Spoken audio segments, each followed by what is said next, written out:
মাছের ঘেরের পতিত পার আর ফেলে রাখছেন না সাতক্ষীরার চাষিরা। পানিতে মাছ আর ওপরে সবজি, সমন্বিত চাষাবাদে ঘুরে দাঁড়াচ্ছে জেলার কৃষি অর্থনীতি। সাতক্ষীরা সদর, তালা ও দেবহাটা সহ বিভিন্ন উপজেলার দিগন্তজোড়া মাছের ঘেরগুলোতে এখন শোভা পাচ্ছে নজরকাড়া সবুজের সমারোহ।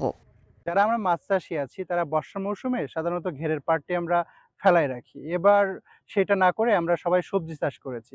আমি ২০ বিঘা ঘেরের আইলে সবজি চাষ করছি। এই সবজি চাষ করতে আমার প্রায় ৩০ থেকে ৩৫,০০০ টাকা খরচ হয়েছে। আমি সবজি বিক্রি করে শেষ পর্যন্ত ২ থেকে ২.৫ লক্ষ টাকা পাবো আশা করা যায়। মাছের ঘেরের পাড়ের পতিত জমিতে অতিরিক্ত জমি ছাড়াই দ্বিগুণ আয়ের সুযোগ তৈরি হয় হাসি ফুটেছে কৃষকের মুখে।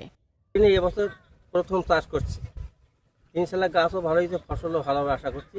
আর অঞ্চলে যা করেছে ফসল, তারা ব্যাপক ফসল পেয়েছে, গাছেও খুব ফলন। অনেক জায়গায় ফেলানো থাকতো এর আগে আমার, এখন ফেলায় রাখিনি। ২০ বিঘা জমি চাষ করি, ৭০ থেকে ৮০,০০০ টাকা খরচ হয়, প্রায় ৩ লাখের উপরে বেচাকেনা করা যাবে আশা করি এবছর। তবে উৎপাদনে সাফল্য এলেও মধ্যস্বত্বভোগীদের দাপটে বাজারে উপযুক্ত দাম পাচ্ছেন না তারা। এছাড়া সরকারের কাছে সাতক্ষীরার স্থানীয় কৃষকদের একান্ত দাবি সুদমুক্ত কৃষি ঋণ। সরকার যদি ব্যাংক থেকে সুদমুক্ত কৃষি ঋণ দিত তাহলে চাষিদেরও উপকার হতো, আমাদেরও উপকার হতো। সবজি চাষ হয় ভেড়ির পাদে বাড়ে, এখানে ৩০,০০০ টাকা খরচ হলে লাখ টাকা লাভবান হওয়া যায়।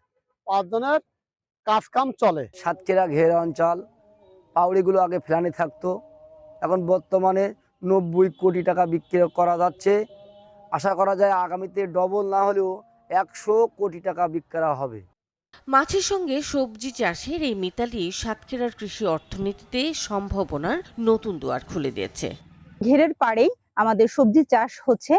এখানে সবজি ভার্টিক্যালি এবং হরাইজন্টালি দুইভাবে কৃষকরা চাষ করে থাকেন। আমরা জানি যে আমাদের ঘেরের আইলের জমির পরিমাণ আমাদের অনেক জমিকে নষ্ট করে দেয়। সেক্ষেত্রে কৃষক এখানে জমির আইলটাকে ব্যবহার করে পরিবেশ বান্ধবভাবে সবজি চাষ করছেন এবং তারা লাভবান হচ্ছেন। এসব সবজির মধ্যে আমাদের আছে লাউ, কুমড়া, শসা, বরবটি, বিভিন্ন জাতের করলা তারা উৎপাদন করছেন। এই মৌসুমে ঘেরের পাট থেকে প্রায় ১৬,৬২৫ মেট্রিক টন সবজি উৎপাদনের লক্ষ্যমাত্রা ধরা হয়েছে, যার বাজার মূল্য প্রায় ৯০ কোটি টাকা। Desk report, channel 24।